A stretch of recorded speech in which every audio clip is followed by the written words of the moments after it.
Егер өмір бойы бақытты болуды қаласаңыз, ендеше мына үш қателікті ешқашан жасамаңыз.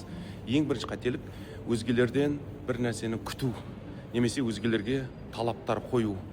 Басқа адамдар менің ойлағанымдай болу керек. Басқа адамдар маған жақсылықтар жасау керек. Өзгелер өзгеру керек. Өзгелер жақсы болу керек. Өзгелер мені ренжітпеу керек.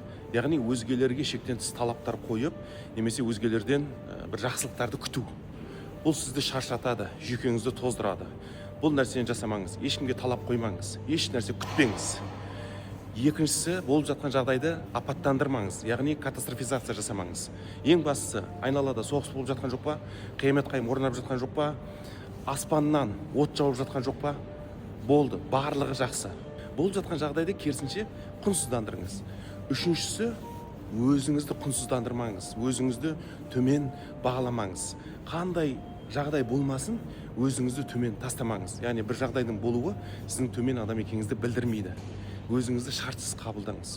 Сол кезде сіз өмір бойы өзіңізді бақытты, сәтті, сапалы, қуанышты сезінетін боласыз. Видео пайдалы болса өзіңізге сақтап алыңыз және маған тіркеліп кетуді ұмытпаңыз.